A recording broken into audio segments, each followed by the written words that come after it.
I was left behind at my own wedding. She found someone better, my best man, smirked as he delivered the news. I stood frozen in my suit, everyone watching.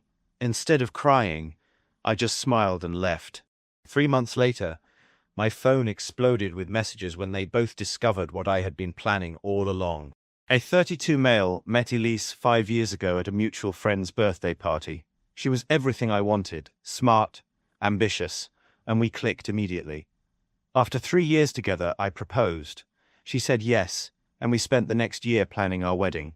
My best friend since college, Nathan, was the obvious choice for best man. He'd been by my side through everything, breakups, job losses, my parents' divorce. I trusted him completely. The wedding day arrived. Everything was set. The venue decorated, guests seated, and I was standing at the altar in my tailored suit, waiting for my bride. When she was 30 minutes late, I started to worry.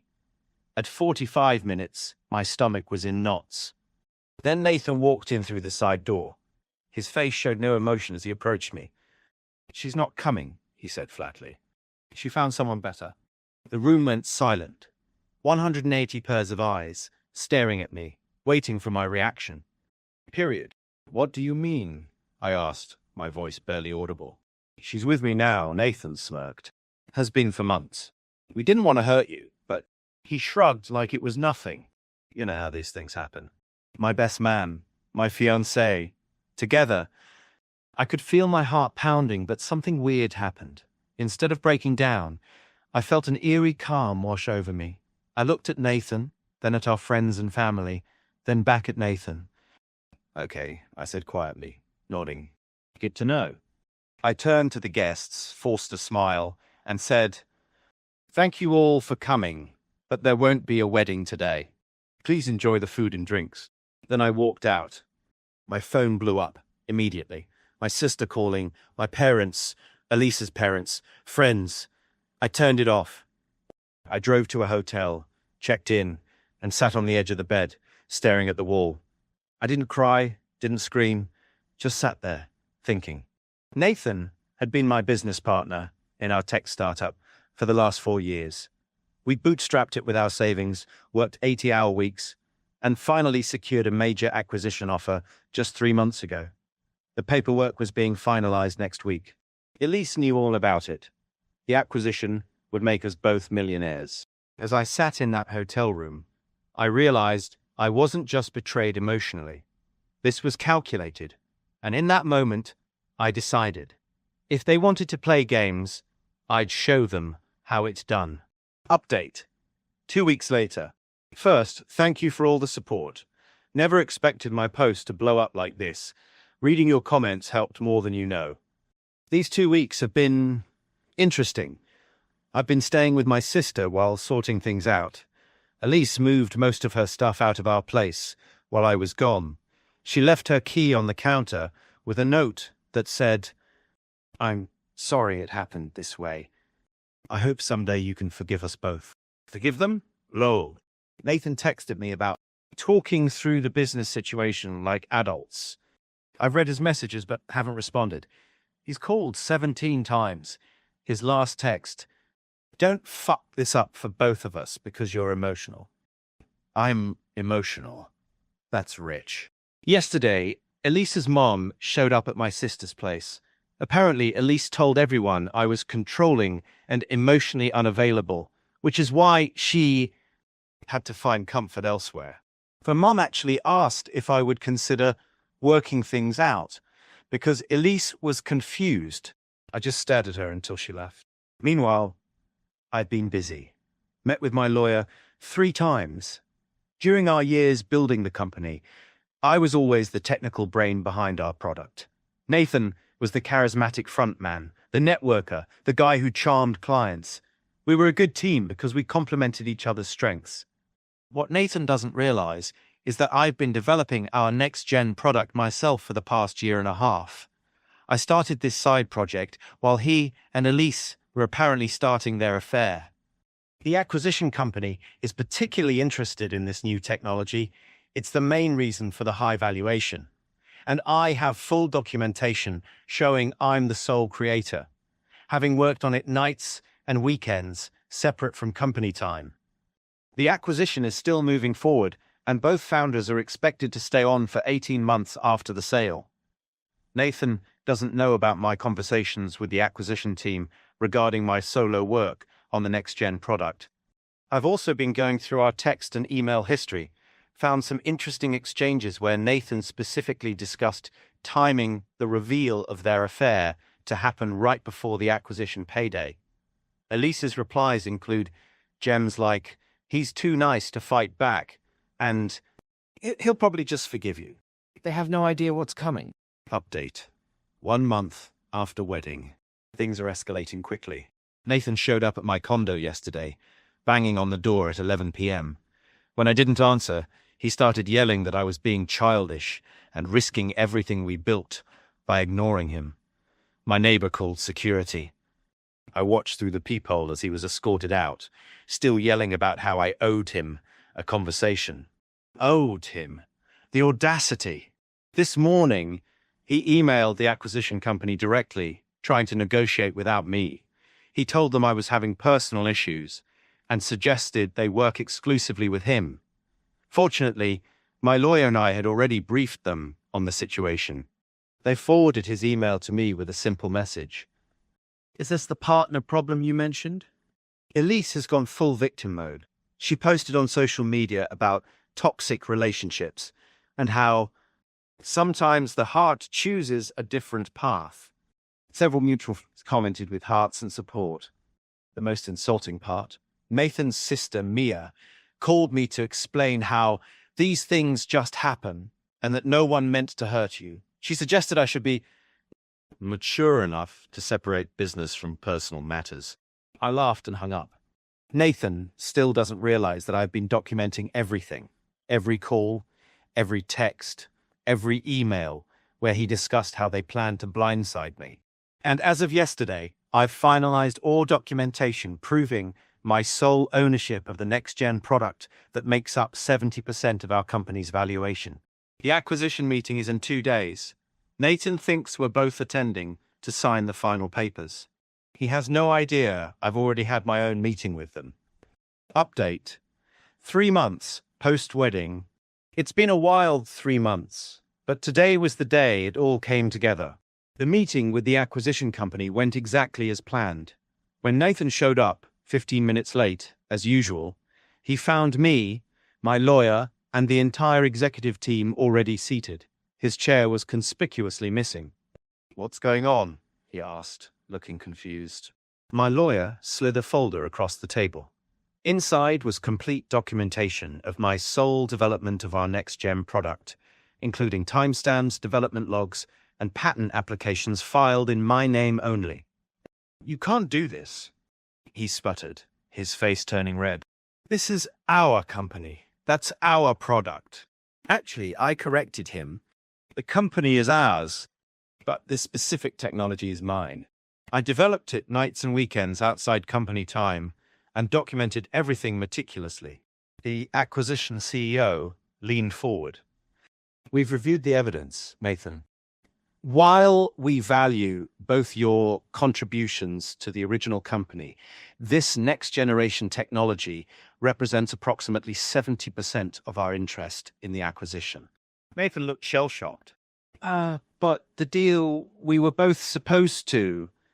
"The deal can still proceed," said the CEO, "but with adjusted terms. Your partner here has proven to be the sole creator of the technology we're most interested in. Our offer to him stands. Our offer to you is being recalculated accordingly." Nathan pointed at me accusingly. "You planned this all along." "No," I replied evenly. "I just did my job while you were busy planning your affair with my fiancée." The meeting continued with Nathan sidelined. The acquisition would proceed with me receiving 85% of the proceeds based on intellectual property valuation. Nathan would receive the remaining 15% for his contribution to the original business. Both of us would still need to stay with the company for the 18-month transition period as originally planned. That afternoon, my phone exploded with notifications. Nathan, you can't do this to me. Nathan, I'll sue you. Nathan, you've ruined everything. Elise, what have you done? Nathan is devastated. Elise, we need to talk right now. Elise, this isn't fair. It was just a relationship issue. Then came the flying monkeys.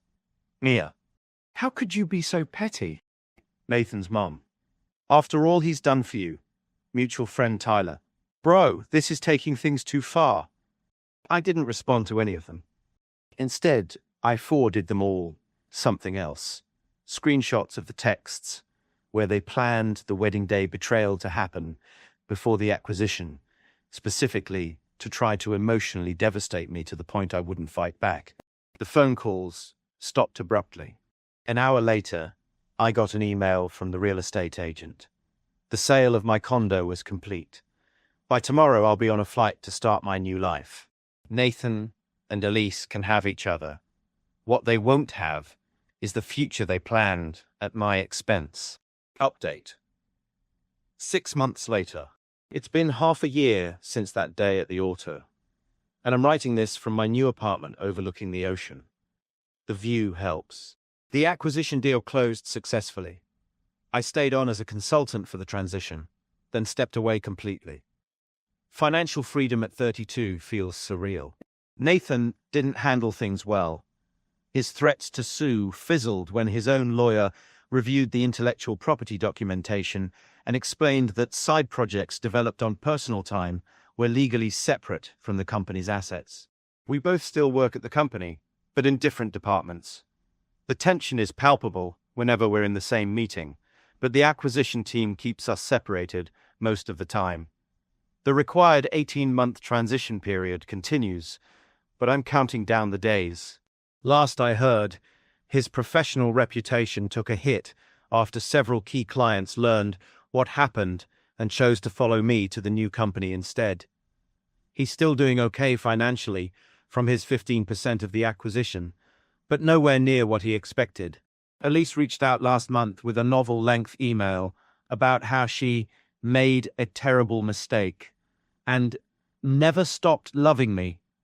Apparently, Nathan dumped her 3 months after the wedding fiasco when the reality of the new financial arrangement sank in. She's moved back in with her parents.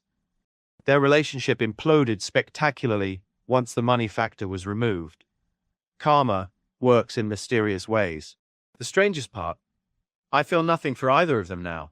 No anger, no resentment, just nothing. Some unexpected developments. Nathan's younger brother reached out to apologize. Unlike the rest of Nathan's family, he recognized how messed up the situation was and wanted no part in defending it. We've actually become friends. Several investors who heard about how I handled the situation have approached me about my next venture. Turns out, integrity matters in business after all. I've started dating again, casually. Nothing serious yet, but it's nice to know that one betrayal doesn't define your whole life.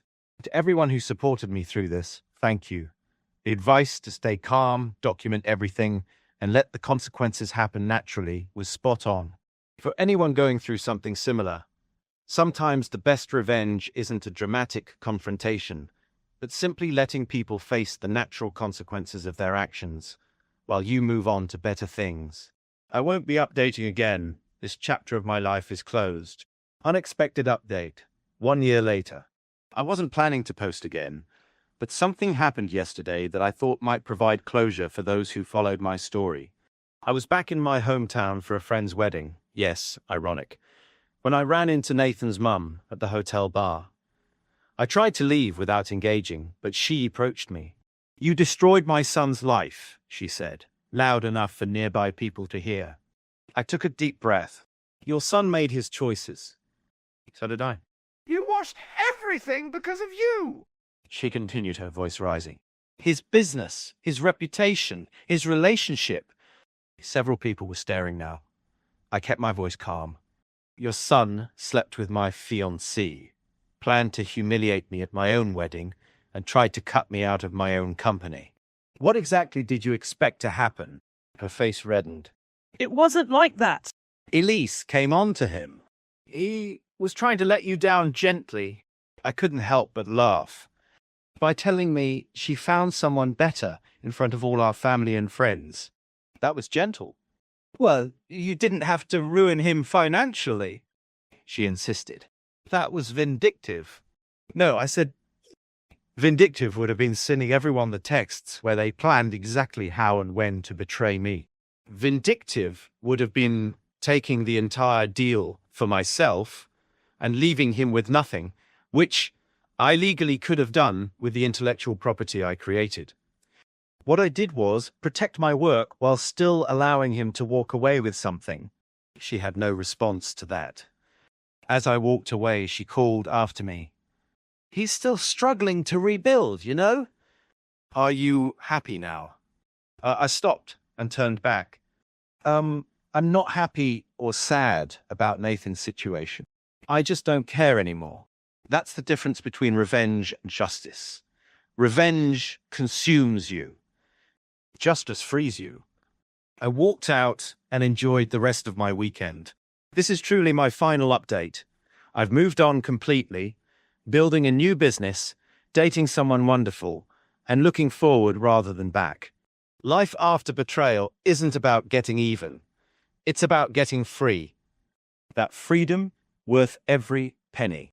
I received a court summons. My brother's wife falsely claimed I promised her my house. My lawyer advised, stay calm. I nodded. Then we presented evidence of her forgery and sued for malicious prosecution. 1 week later, her own lawyer was frantically calling mine to drop the case. I-38M, Matthew got served. Like legit process server at my door, handing me papers saying I'm being sued. By my own sister-in-law, Fiona, 35F. For my house. My house. The one I bought years before she even met my brother, Ryan, 37M. The claim? Apparently I promised her the house, like gifted it, verbally, and also, wait for it, via a signed personal letter dated 6 months ago. A letter I have absolutely zero recollection of writing or signing because, I didn't. My first reaction wasn't rage, it was this weird, cold, heavy feeling in my gut, like dread mixed with pure bewilderment. Fiona? She always seemed ambitious. A bit of a climber. Always complaining about their small apartment, hinting how perfect my place would be for them someday. Ryan just kinda goes along with whatever she wants, always has. But this is next level delusion. Or malice. Called Ryan immediately. He was cagey. Look, Matthew, Fiona feels really strongly about this. She has the letter. Are you sure you don't remember? She says you were pretty clear. Why make things difficult? He immediately jumped to defending her narrative, implying I was the one being unreasonable. No, maybe you forgot. Just straight to questioning my certainty. He mumbled something about how upset Fiona was that I wasn't just agreeing. Yeah, that tracks. He sounded uncomfortable but clearly parroting her line. She wouldn't lie about something this big, Matthew. Oh, wouldn't she? That conversation told me everything I needed to know. Ryan was either completely snowed or complicit. Didn't matter which, really. He wasn't going to be helpful. Next call, lawyer time. Got a recommendation for a sharp litigator, Mr. Scott. Laid it all out for him in his very beige, very calming office. Showed him the summons, told him about Fiona, about Ryan's reaction, about the impossibility of this promise. Mr. Scott listened patiently, steepled fingers, the whole lawyer 9 yards. His advice? Stay calm. Don't engage with them directly. Let them make the first move beyond the filing. And let's look into this supposed letter. He suspected BS right away, but lawyers got a lawyer. He asked if Fiona had any reason to believe I'd give her the house. Any casual conversation she could twist? Nope. Never. We weren't even close. Polite family stuff, holidays, birthdays. That's it. Then I had an idea. Mr. Scott, I said, the cold feeling solidifying into something harder. This feels calculated. If she forged a letter, what else is she capable of? I want to hire a private investigator, dig into this letter, into her story, everything. Mr. Scott raised an eyebrow, but nodded slowly. Aggressive, but potentially prudent if she's fabricating evidence. It's your money, Mr. Hayes, assuming Hayes from context. I know a reputable firm. So yeah, lawyer on retainer, PI getting hired, let's call him Mr. Logan. All because my seal decided she deserves my house. The calm Mr. Scott advised, it's there, but it's the calm of a deep, cold river. On the surface, I'm nodding, saying, understood. Underneath, I'm already calculating. She fired the first shot, alleging I promised her something based on a lie. Fine. Let's see just how good that lie is. This is gonna cost a fortune, isn't it? And my relationship with my brother. Probably torched. But letting her get away with this? Not happening. Update 1. Okay, it's been about 3 weeks since the summons landed. Things are escalating, just like you guys in the comments predicted. Thanks for the support, Bu. Feels less like I'm losing my mind knowing this level of entitled BS is actually a thing. First off, Mr. Logan, the PI, worth every damn penny already. He got a copy of the letter via Fiona's lawyer, part of initial disclosures or whatever. It's almost comical. A typed page, super flowery language about family bonds and wanting her and Ryan to have security, allegedly signed by me. The signature, it's close, I'll give her that, like she practiced it from birthday cards. But Mr. Logan immediately flagged inconsistencies. The pressure is wrong, the slant is off in places, he said. We'll need a handwriting expert for confirmation, but my gut says forgery. Big surprise. He also found out Fiona quit her part-time job about 2 months before the date on this supposed letter. Why? No idea. But timing's interesting, right? Suddenly jobless, then poof, a letter gifting her a house appears? Yeah, okay. Then came the family offensive. Got a call from Ryan. Not angry, more whiny. Matthew, Fiona's really upset you're fighting this. She showed me the letter again. It looks like you're writing. Why are you making this so hard? Just talk to her. Me. Ryan? I didn't write it. I didn't sign it. There's nothing to talk about. It's with the lawyers, like she wanted. But it'll cost so much money and it's tearing the family apart. Mom's a wreck. Spoiler, Mom called me later, furious at Fiona, telling me Ryan is being an idiot. So another lie from Camp Fiona, trying to use Mom as leverage. Me, Ryan, she sued me based on a document I never signed. She started this. Talk to your wife. Click. Done with that conversation. Then the ambush. Dropped by my parents' place last Sunday. Who's there, unannounced? Fiona's parents, Brenda and Harold, and her smug sister, Jessica, 30s F.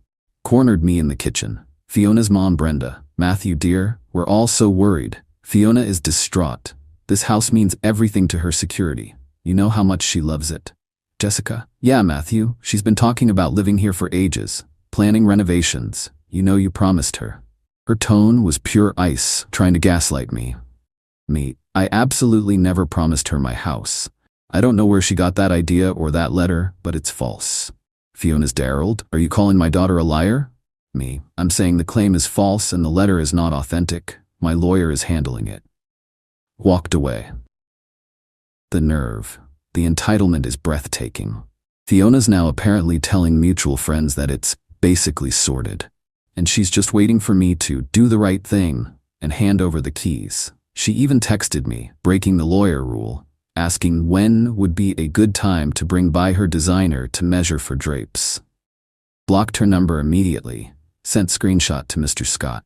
Mr. Scott is loving this. Every entitled text, every lie Ryan parrots, every attempt by her family to pressure me, it all goes into the file. He's drafting discovery requests that are going to make Fiona's head spin. Wants detailed financial records, history of the supposed promise, names of anyone who witnessed it. Feeling stressed? Yeah. Pissed off? Definitely. But mostly just focused. This isn't just about the house anymore. It's about the sheer audacity, the maliciousness of trying to steal from family with lies and forgery. Stay calm? Oh, I'm calm. Calmly gathering the rope she's handing me. Update 2. Dirty tricks and steel spines. Okay, it's been a couple of months since update 1, so we're maybe 3 to 4 months into this mess now. And yeah, it got dirtier. Shocking, I know. Mr. Logan continued digging, and the evidence against Fiona became ironclad. Remember the forged letter? He tracked down the exact template she used. A fancy, personal correspondence template from an online stationery site. The purchase was made on her credit card 3 days before the date on the forgery. Even better? After a significant back and forth during discovery where Mr. Scott had to file motions to compel, we finally got court-approved forensic analysis of her laptop. Bingo. Metadata remnants showed the document file was created, edited extensively, and saved multiple times after the date it was supposedly signed by me. complete fabrication timeline. To top it off, Mr. Logan secured a preliminary sworn affidavit from a top handwriting expert, confirming the signature is a definite forgery, calling it amateurish in key aspects, and stating he'd testify to that effect. Boom. So evidence equals overwhelming. You'd think Fiona and Ryan might back down, right? Ha ha ha. No, they doubled down. Hard. Dirty Trick 1, the smear campaign. Vague posts started appearing on social media from Fiona's sister, Jessica. Stuff like, so sad when family tries to screw you over, #greed justice for Fiona. And praying for my sister as she fights for what she was promised, family betrayal. No names, but clearly aimed at me. Mutual friends started asking questions. Had to calmly explain to a few close ones that Fiona was suing me based on a forged document. Most were horrified for me, thankfully. Dirty Trick 2, the sob story offensive. Ryan called again, this time full-on guilt trip. Matthew, Fiona's having panic attacks. She can't sleep. This stress isn't good for her. We might lose our apartment because we thought we had the house based on your promise. You're destroying us. How can you be so heartless? Notice how he casually slips in the based on your promise line now? Pure gaslighting. Me. Ryan, your wife committed forgery and sued me. Direct all communication to Mr. Scott. I swear, the delusion is pathological. How am I the bad guy here? Dirty Trick 3, the ambush 2.0. Fiona herself showed up at my house, rang the doorbell repeatedly. I didn't answer. Lawyer's orders, just watched her on the security cam. She actually started yelling through the door. Matthew, I know you're in there. Stop hiding. This is my house, you promised. Just give me the keys. Why are you doing this to me? She kicked the door. Actually kicked it. Got that on camera too. Sent straight to Mr. Scott. My response? Pure legal steal. Mr. Scott took the PIs, Mr. Logadin's, the expert affidavit, even preliminary was damning, the metadata report, the video of her kicking my door, the social media BS, Ryan's messages, and compiled it all. We didn't just prepare to defend, we prepared to attack. Filed the official response to her lawsuit, detailing the forgery, attaching the expert report summary, and referencing the metadata findings. And we filed a countersuit for malicious prosecution, seeking full repayment of my legal fees, PI costs, damages for the stress and reputational harm, and punitive damages for the sheer calculated fraud. We weren't just defending anymore, we were going for the jugular, legally speaking. Mr. Scott advised this was the time. They're escalating recklessly, he said. They believe their own lies, or think bullying will work. Time for a shock to their system with the evidence and the countersuit. Handing over those countersuit papers to the process server felt heavy, but necessary. There's a brief flicker sometimes. This is my brother. But then I remember Fiona's smug face, Jessica's sneering posts, Ryan's weak accusations, the kick on my door. Nah, they built this. They can live with the fallout. The calm is still there, but now it feels less like a river and more like the quiet intensity of a controlled burn. Let's see how they like the heat. Final update, kaboom, consequences delivered. It's over. Took about 4 months after filing the countersuit, so around 7 to 8 months total hell, but it's done. And yeah, the ending was kinda explosive. So, we filed our defense laying out the forgery evidence and the malicious prosecution countersuit. Served Fiona and Ryan. The reaction was swift. About 1 week after their lawyer, Mr. Howard, received our filings, complete with the preliminary but devastating handwriting expert's report, the PI's, Mr. Logan's findings on the document template purchase and damning metadata, screenshots of Jessica's smear campaign, the video of Fiona kicking my door, Mr. Scott got a call. Not from Fiona's lawyer, calmly suggesting they talk. Oh no, it was Fiona's lawyer, Mr. Howard, apparently in full panic mode. Mr. Scott recounted the call to me later, barely suppressing a grin. Apparently, Mr. Howard was practically shouting, "We need to talk. My client, there's been a misunderstanding. She wants to withdraw her claim immediately. Just drop everything." Mr. Scott, channeling pure ice. Withdraw her claim? Certainly. However, Mr. Howard, my client's claim for malicious prosecution stands. Your client knowingly filed a fraudulent lawsuit based on forged documents, engaged in witness tampering via third parties, harassed my client, and attempted to defame him. We are proceeding. Apparently, Mr. Howard sputtered. But if she drops her suit? Irrelevant to the damages already incurred and the malicious nature of her actions. My client has spent considerable sums defending against a fabricated claim. He has suffered significant distress. We demand full compensation for legal fees, investigative costs, and substantial punitive damages for the intentional fraud. Mr. Howard apparently tried arguing, blustering, then practically begged. What does your client want? What I wanted wasn't just money. I wanted them to feel the consequences of trying to ruin my life over their greed. Negotiations were short and brutal. Mr. Scott laid out our terms: non-negotiable, immediate formal withdrawal of Fiona's lawsuit with prejudice, meaning she can never file it again. A signed, notarized statement from Fiona admitting the promise letter was not authentic and she had no legitimate claim to the house. Full payment of all my legal fees and PI costs. The total was staggering, easily 5 figures. Mr. Scott presented itemized bills, an additional sum, agreed upon, also significant, for damages punitive settlement for the malicious prosecution. A permanent restraining order preventing Fiona, Ryan, Jessica, and Fiona's parents, Brenda and Harold, from contacting me, coming near my house or workplace. A public retraction apology posted by Jessica on her social media accounts where the smears occurred, lawyer-approved text. Mr. Howard balked me, especially at the damages, the admission, and the public retraction. He threatened to fight the countersuit.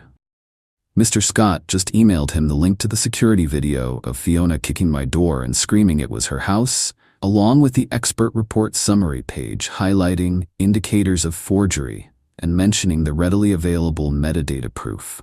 The next call, Mr. Howard agreed to everything. The fallout, Fiona had to sign that statement, admitting the lie even in legalese. Jessica had to post the humiliating retraction. It was blandly worded, but the shame was palpable. The restraining order is in place. The money? Heard through the grapevine, my parents mostly, that Fiona's parents, Brenda and Harold, had to bail them out. Cleaned out a chunk of their retirement savings to pay my legal bills and the damages. Ryan had to sell his decent-ish car. They are, apparently, financially wrecked. And stuck in their tiny apartment, the dream of my house now a nightmare that cost them dearly. Their reputation in the extended family and parts of their social circle? Shredded. The story got out, not from me, but you know how families talk. People know Fiona forged documents and tried to steal my house. They know Ryan enabled it. They know Jessica smeared me. They are pariahs at family gatherings they probably won't even be invited to anymore. Ryan tried calling me once after it was all settled. Unknown number. Sounded broken. Matthew, I messed up. I should have listened to you, Fiona. I hung up. Maybe someday, years from now, we can talk. But right now, the wound is too deep, the betrayal too calculated. He chose his side. Fiona? Zero remorse, according to my mom, who unfortunately ran into her mom, Brenda. Still thinks she's the victim somehow. Entitlement runs deep, doesn't it? Doesn't matter. Her opinion is irrelevant noise now. Me? It cost money, time, and a brother. For now, maybe forever. The stress was insane. But seeing that settlement agreement, knowing they faced real tangible consequences for their malicious greed? Yeah. That's justice. Not flashy Hollywood revenge, just the cold, hard, expensive reality of getting caught red-handed after playing stupid games. Mr. Logan, the PI, and Mr. Scott were worth their weight in gold. Bought myself a nice bottle of scotch, toasted to peace and quiet in my house. Moved on. They wanted to play dirty. They found out I play smart. And I play to win.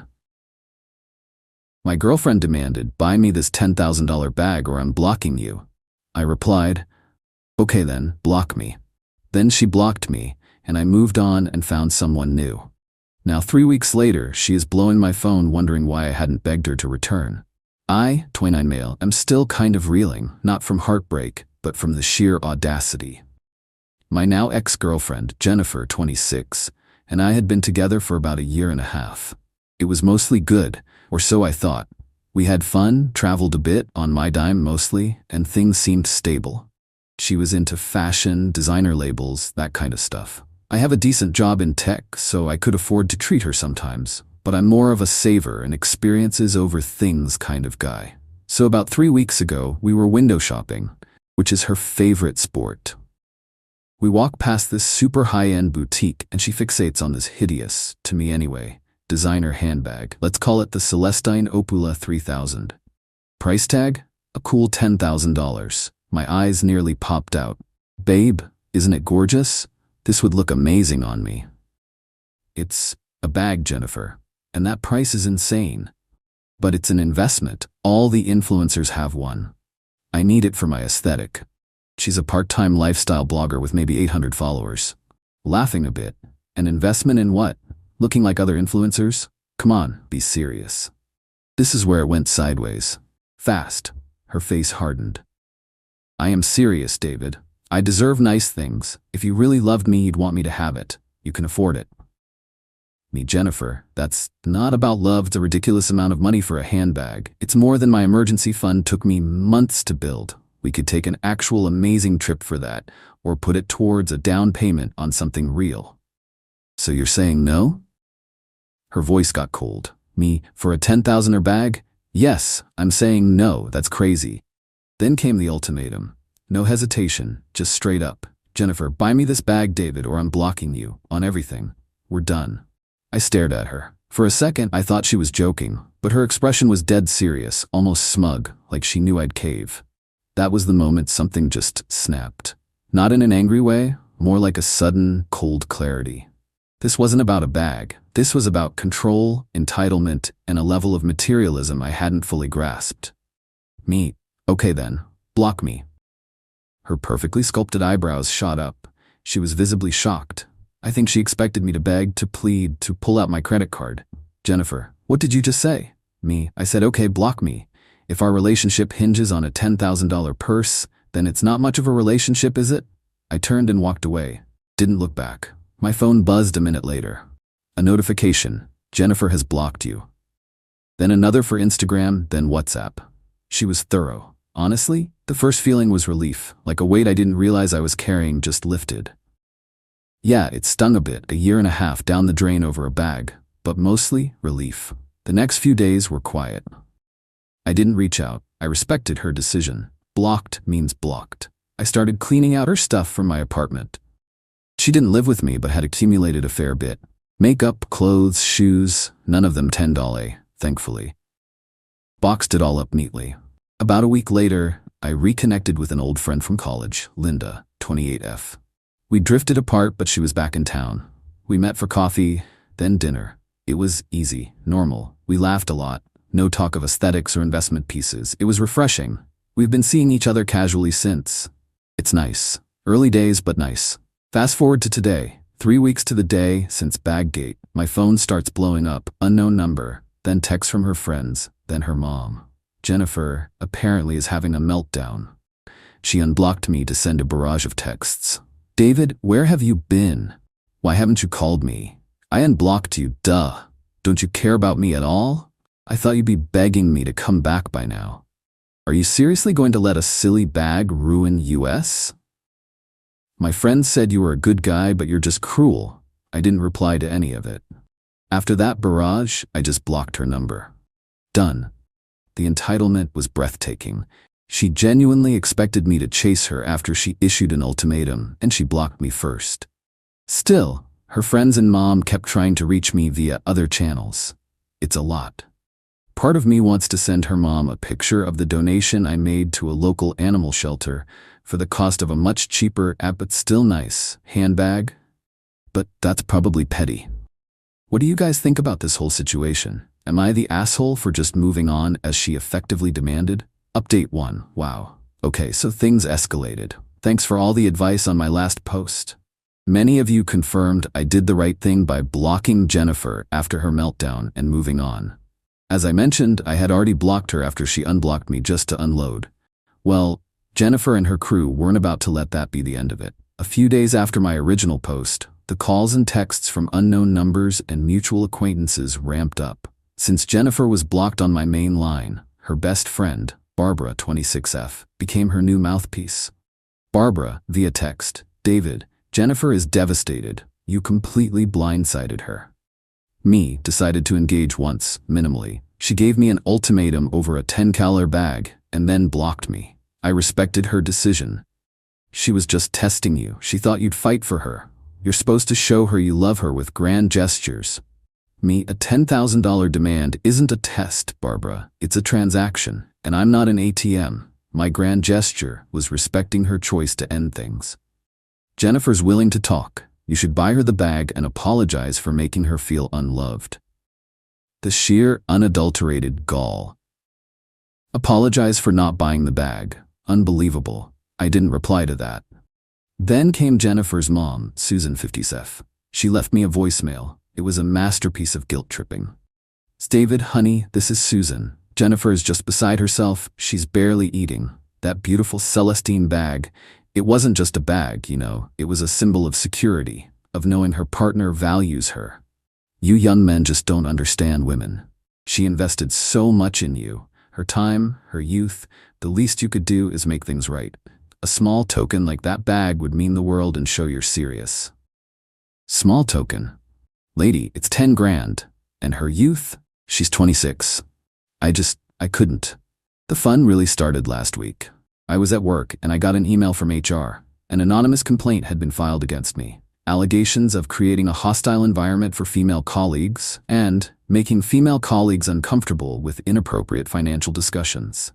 It was vague, but the timing was conspicuous. My manager, thankfully, is a reasonable guy. He called me in, looked skeptical, and asked what was going on. I was honest. I told him about the breakup, the ultimatum, and the subsequent harassment. I didn't name Jennifer directly to HR, just said it was a messy breakup with an ex who was now trying to cause trouble. He reviewed my work interactions, found nothing, and the complaint was dismissed as unsubstantiated. But it shook me. She, or her friend's mom, was actively trying to mess with my livelihood. That's a different level of psycho. And Linda? She's been amazing. I told her about the HR thing, and she was furious on my behalf. It's still super early, but having someone sane and supportive around has been a godsend. So after the HR stunt, I decided silence wasn't enough. I needed to be more proactive. I gathered all of Jennifer's remaining belongings from my apartment, every last lip gloss and single sock. I packed them into several large boxes. I then sent one final, very polite text to Barbara, since Jennifer was still blocked by me on my main line, and she kept trying from new numbers. Me to Barbara. Barbara, please inform Jennifer that all her remaining belongings have been boxed. She can arrange to pick them up from my doorstep on specific date and time. I chose a Saturday morning.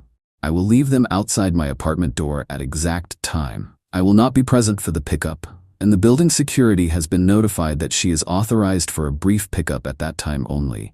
If the items are not collected then, they will be donated to charity. This is the only communication I will have on this matter. Then I blocked Barbara, too. The date for pickup is this coming Saturday. I almost expect a circus. I'm half tempted to set up a hidden camera just for the sheer entertainment value of seeing who shows up and what stunt they pull. The revenge isn't about being mean. It's about drawing a hard boundary. She wanted out over a handbag? Fine. Stay out. But she doesn't get to harass me, try to ruin my job, or keep her stuff at my place indefinitely. This is me, methodically closing every door she tried to leave ajar. The $10,000 bag demand was just the tip of the iceberg of her entitlement. Now she gets to see what life is like without my support. Update 2, final update. Alright folks, this is it, the grand finale of the Celestinopula 3000 saga. And what a finale it was. The pickup, Saturday morning, arrived. As planned, at precisely 10 a.m., I placed 4 large, neatly labeled boxes outside my apartment door. I then went to Linda's place, phone on silent. I'd asked my neighbor, an elderly lady named Mrs. Peterson who sees everything, to just keep an eye out for any major disturbances and let me know if the boxes were picked up. Around 11:30 a.m., I got a text from Mrs. Peterson. Boxes gone. Quite the performance, young man. 3 of them. 1 older, 2 younger. Lots of huffing and complaining. 1 was on her phone loudly the whole time. Translation: Jennifer, Barbara, and Susan. Predictable. The real dirt. The social media sabotage. The pickup happened Saturday morning without direct incident. However, on Saturday evening, I started seeing notifications. Jennifer, being an influencer, her term, not mine, had decided to use her platform. She posted a tearful, heavily filtered video.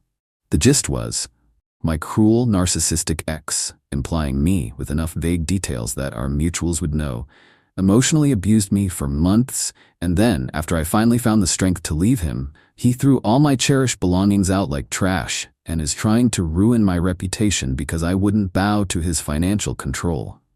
She even showed a picture of the boxes outside my door. Must have snapped it during the pickup as proof of my heartlessness. She conveniently left out the 10K bag ultimatum, her blocking me first, and the fact she was given a time to pick up her stuff. Her few hundred followers lapped it up. Lots of "you go girl" and "he's trash" comments. Some of her followers even started trying to find my social media to harass me. Lovely. My revenge. The truth bomb. I saw her post Saturday night and was livid. Linda was with me and said, "You have to respond, calmly, with facts. Maybe sleep on it and post tomorrow when you're less heated." She was right. So, Sunday morning, I did something I rarely do. I made a public post on my own Instagram. I don't have many followers, mostly real friends and family. It was simple. A screenshot of her original text. "Buy me this $10,000 bag or I'm blocking you." A screenshot of her notification saying Jennifer has blocked you. A screenshot of my polite text to Barbara, arranging the pickup of her belongings. A brief caption. "Regarding recent online accusations, some context. I was given an ultimatum. I respected her decision to block me and end things. I arranged for a civil return of her belongings. Make your own judgments. I'm moving on." I didn't tag her. My girlfriend demanded, "Buy me this $10,000 bag or I'm blocking you." I replied, "Okay then, block me." Then she blocked me, and I moved on and found someone new. Now 3 weeks later, she is blowing my phone wondering why I hadn't begged her to return. I, 29 male, am still kind of reeling, not from heartbreak, but from the sheer audacity. My now ex-girlfriend, Jennifer, 26, and I had been together for about a year and a half. It was mostly good, or so I thought. We had fun, traveled a bit, on my dime mostly, and things seemed stable. She was into fashion, designer labels, that kind of stuff. I have a decent job in tech, so I could afford to treat her sometimes, but I'm more of a saver and experiences over things kind of guy. So about 3 weeks ago, we were window shopping, which is her favorite sport. We walk past this super high-end boutique and she fixates on this hideous, to me anyway, designer handbag. Let's call it the Celestine Opula 3000. Price tag? A cool $10,000. My eyes nearly popped out. "Babe, isn't it gorgeous? This would look amazing on me." "It's a bag, Jennifer, and that price is insane. But it's an investment. All the influencers have one. I need it for my aesthetic." She's a part-time lifestyle blogger with maybe 800 followers. Laughing a bit. An investment in what? Looking like other influencers? Come on, be serious. This is where it went sideways. Fast. Her face hardened. "I am serious, David. I deserve nice things. If you really loved me, you'd want me to have it. You can afford it." Me, Jennifer, that's not about love. It's a ridiculous amount of money for a handbag. It's more than my emergency fund took me months to build. We could take an actual amazing trip for that, or put it towards a down payment on something real. "So you're saying no?" Her voice got cold. Me, for a $10,000 bag? Yes, I'm saying no, that's crazy. Then came the ultimatum.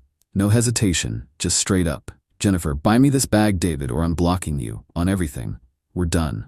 I stared at her. For a second, I thought she was joking, but her expression was dead serious, almost smug, like she knew I'd cave. That was the moment something just snapped. Not in an angry way, more like a sudden, cold clarity. This wasn't about a bag. This was about control, entitlement, and a level of materialism I hadn't fully grasped. Me, "Okay then, block me." Her perfectly sculpted eyebrows shot up. She was visibly shocked. I think she expected me to beg, to plead, to pull out my credit card. "Jennifer, what did you just say?" Me, I said, "Okay, block me. If our relationship hinges on it." My parents served me papers. "The house is your sister's, or we'll see you in court." I replied, "Fine." Then I countersued for years of unpaid labor on their property. Their lawyer called the next day, stammering about a misunderstanding. Original post, "I 35 male need to get this out. It feels surreal like bad reality TV, but it's happening." About 10 years back, my parents, Kevin, 65M, and Carol, 63F, bought a cheap fixer-upper. The vague plan was maybe a rental, maybe for me or my sister Amanda, 32F eventually. I was 25, starting my carpentry renovation career. They offered me a deal. Live there rent-free, fix it up in my spare time, build sweat equity. Seemed okay. Spare time became all my time. For a decade, weekends, evenings, I rebuilt the place. New kitchen, custom cabs I made, 2 new baths, floors, walls, electric, plumbing, roof, deck, landscaping. The works. Parents paid for some materials, often late. I bought plenty myself just to keep things moving, figuring we'd settle up later. They'd visit, praise the work. Looks amazing thanks to you. But never mentioned payment. It was always helping the family, sweat equity, rent-free living. Rent barely covered my material costs, let alone time. Amanda? 0 interest in labor. Lived off mom and dad pursuing an influencer dream. Golden child. Visited rarely, only commented how nice the house was. Last Sunday, parents invited me for dinner. Felt formal. Then dad slid a folder across the table. Kevin, Ryan, we need to discuss the house. We've decided, dear, we're giving the house to Amanda. Record scratch. Me, you're giving the house I spent 10 years rebuilding to Amanda? Kevin, yes, she needs the stability. Stability, new crypto. It makes sense. You had the benefit of living there rent-free. It's her turn. The audacity. Stunned. Me benefit? I poured my life into this place. Sweat equity, remember? Stern now. That was just talk. We own it. We decide. This is fairest. Don't be difficult. Family helps family. The folder held legal papers. An eviction notice stating the title was transferring to Amanda, 60 days to vacate, and a waiver for me to sign, giving up any claim. Me picking up the papers. Voice even. So you're telling me not asking, with lawyers involved? We hoped you'd sign. If not, Amanda will have to pursue legal action. We don't want court, Ryan. Just sign. Be happy for your sister. Looked at them. The entitlement. 10 years of my work erased for Amanda. Me took a deep breath. Stood up. Okay, I understand. Relieved. Good, so you'll sign? Me, no. Keep the papers. Family helps family. This is theft. Gasped. Ryan, cold now. You want the house for Amanda? Fine, keep it. But you're paying me for the work. 10 years of skilled labor, materials, market rates. Kevin, reddening. Ridiculous, we're not paying. You lived rent-free. Me, rent before work was maybe $800 per month. Now, $2,500 plus. Even subtracting rent, my labor value is huge. 6 figures, easy. They stared, mouths open. You want legal? Fine. Keep the house, I'll see you in court. For back pay. Walked out, hands shaking, felt sick but determined. Spent Monday digging up evidence. Old receipts, bank statements, Home Depot showing before, during, after photos. Thank God I took loads. Started logging projects, estimating hours. Kitchen alone, 500 plus, bathrooms 300 each, roofing, framing, it piled up fast. Tuesday morning, contacted Miss Stern, a lawyer specializing in property construction disputes. Laid it all out yesterday afternoon. Showed her the pics, list, papers. Miss Stern, Ryan, they have no idea what they've stepped into, do they? She explained, unjust enrichment and quantum ruit, getting paid fair value for services even without a contract. Said my evidence was strong.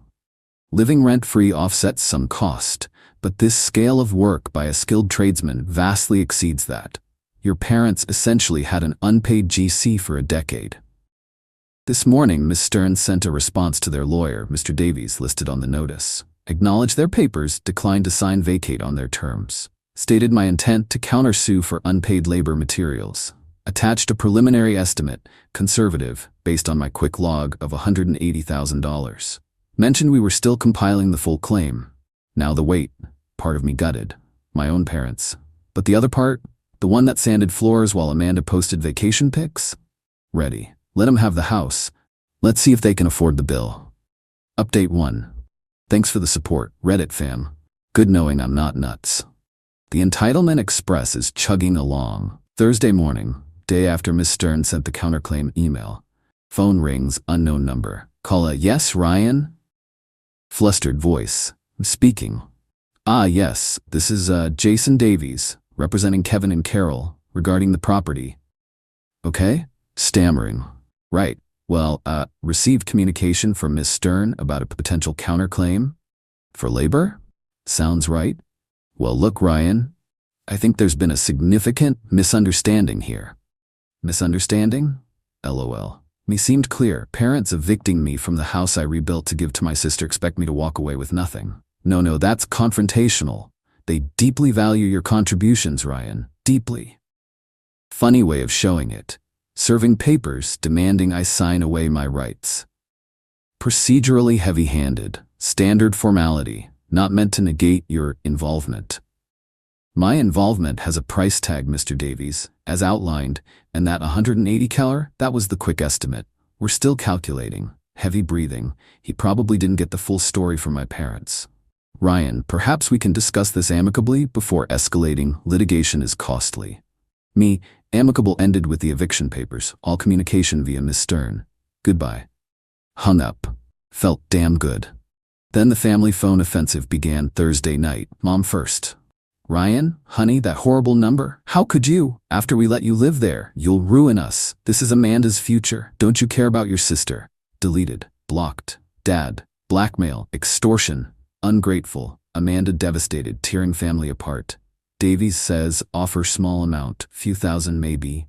Take it, drop this nonsense. Replied, talk to Davies. Lawyers only. Blocked. Flying monkeys arrived Friday. Aunt Sharon, Mom sis. Uncle Brian, Dad's bro. Voicemails dripping disapproval. Aunt Sharon, Ryan darling, mother beside herself, not like you. Think family harmony. Amanda deserves start. Let this go? Uncle Brian. Father disappointed. Suing family, bad luck son. Resolve quietly. Drop suit. Ugh, block them too. The delusion is strong. Amanda texted Saturday morning. Pure entitlement. Ryan WTF? Mom dad freaking out BC of you. Ruining everything. Promised me house, I need it. Stop being selfish, greedy. Just sign papers. Not fair you lived free so long now, want more money? Unbelievable. Boyfriend, I already picking paint colors. Ruining our plans. Screenshotted. Sent to Miss Stern, didn't reply. Miss Stern's update. Davies called her back late Friday. Parents confirmed work. Ryan did a lot, but downplaying cost hours, insisting rent covered it. Davies lowballed hard. $10 nuisance money. Miss Stern laughed, told him $180 was the starting point, final number likely higher. Mentioned bringing in professional estimators. Davies apparently backpedaled fast, needed to confer further. So they tried lawyer panic, misunderstanding, emotional blackmail, mom dad, flying monkeys, aunt, uncle, direct guilt, Amanda, and insulting lowball, $10K? Please. None worked. Now, doubling down. Spent the weekend logging hours meticulously. Found more receipts. Pulled years of bank statements, took new detailed photos, found old texts, emails from parents praising specific work. Kitchen looks professional. It's all going to Miss Stern. The $180 was the warning shot. The final itemized bill is coming. This isn't just money now, it's principle. 10 years dismissed like nothing. The casual cruelty. They wanted the house? Fine. They're paying market price for the Reno I provided, no family discount. Update 2. Hey Reddit, it got dirtier, then the panic really set in. After the laughable Tenga offer failed, parents went into attack mode. Dirty trick 1, surprise inspection. Last Tuesday, came home to find Dad, Kevin, wandering the yard, peering in windows. I'd already changed the locks, thankfully. Neighbor texted me. What are you doing here, Dad? Kevin, blustery, checking my property. Coordinate visits through lawyers, you can't just show up. Kevin, don't need permission. Wanted to see what work is worth this outrageous demand. Gestured at the deck, hardly professional. Leave Dad, now, or I call police for trespassing. He grumbled and left. Called Miss Stern immediately. She sent a blistering letter to Davies about unauthorized access, intimidation. Threatened restraining orders if repeated. Dirty trick 2, smear campaign. Aunt Sharon, Uncle Brian went full tilt telling extended family their version. Greedy Ryan extorting poor parents, ruining Amanda's life. Got awkward calls from cousins telling me to back down. Ignored, blocked. Hurts, NGL, but proves I'm right to cut ties. Dirty trick 3, utility threat. Got calls from electric water companies, request from property owner Dad to disconnect services for non-occupancy, trying to make the house unlivable. Spent hours proving residency payment history, stopped it but WTH. Added to Miss Stern's list of bad faith actions, Davies claimed, unaware. Right. My response, full offensive enough games, time to drop the hammer. Finalized documentation with Miss Stern. The log, detailed breakdown. Every project, hours, conservative estimate, 48 over 10 years. Materials, receipts, statements. Proof $38,750 I paid. Photos, videos, before, during, after. Timestamped. Proof of transformation. Proof of skill, trade certs, business license, photos of paid client work. Texts, emails, parents praising work, miracle worker. Contradicts current stance. Valuation, Realtor analysis showed massive value increase. Contractor quotes showed hiring out work, my claim. The final bill calculated labor at standard skilled rates, small family discount, but not free. Added materials, subtracted generous pre-reno rent estimate. Final number submitted to Mr. $265,400. Itemized, documented, justified. Miss Stern sent the package yesterday morning. Silence all day. This afternoon Miss Stern calls me. Ryan, you sitting down? Mia, oh. Mr. Davies just called, sounded like he'd seen a ghost. Said Miss Stern, my clients, they had no idea, the documentation very thorough. Conceded they can't fight the evidence. So they admit I did the work? Effectively. Tried arguing rates, rent offset, grasping straws. Kept repeating they just didn't realize the scale. Me, funny how they realized with a $250,000 bill. Exactly. He asked if there was room for negotiation. Big shift. I told him the number reflects reality, not an opening bid. Suggested mediation very seriously to avoid trial, where their dirty tricks would also come out. About an hour later, Mom calls my mobile, hadn't blocked it. Answered, put on speaker. Carol, hysterical. Ryan, what have you done? Davies called. This number, $265,000. Are you insane? We don't have that. You'll bankrupt us. Grabbed phone, yelling, extortion, madness. We will fight this. Calmly, it's the bill, Dad. For 10 years' work you benefited from until you tried giving it away. You wanted lawyers? This is reality. Sobbing. But the house. Amanda, her future. Amanda's future isn't my problem. You made this choice. You served papers. You played dirty. Deal with the consequences. Consequences? We'll lose our own house. Me, should have thought of that before trying to steal my equity. Pay the bill or sell the gift house to cover it. Talk to your lawyer. Hung up. Blocked her number 2. Hands steady now. Grim satisfaction. They pushed, played dirty, dismissed me. Now they see the price. Miss Stern thinks they'll mediate fast. They have no defense. Amanda gets no free house. Parents don't get to ignore my work. They wanted a fight. They're losing, badly. Final update. Hey everyone, it's over, finally. Parents frantically pushed for mediation after seeing the $265 bill and evidence packet. New court would be a disaster. Mediation was about 6 weeks ago. Intense. Me, Miss Stern, parents, Mr. Davies, neutral mediator. Carol tried tears, pleading poverty family. Kevin tried blustering about rent-free living, downplaying the work. Miss Stern calmly presented contractor quotes, $350,000 and the valuation showing the equity increase. Dad went quiet. Davies argued technicalities. Miss Stern countered every point with documentation. They couldn't refute the work, the cost, the value I added. Their opening offer? $75,000. Miss Stern? Rejected. Our documented claim is $265,400. Settle realistically or we proceed to trial. Hours of back and forth. Claims they'd be ruined. Mom cried about Amanda's lost dream. I stayed quiet until Dad called me ungrateful again. Me. Ungrateful? I gave 10 years of skilled labor assuming sweat equity meant something. You only turned ungrateful when it was time to pay the bill you incurred trying to give my work away. This is on you. Shut him up. Facing a public court case they cracked. The settlement.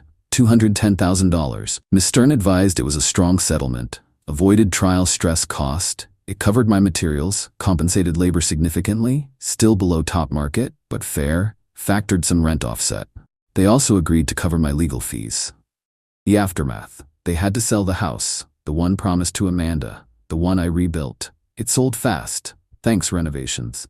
After costs and paying my settlement plus legal fees, their profit from the initial investment was minimal. Karma. Amanda got nothing, threw tantrums, blamed everyone, broke up with Crypto Bro.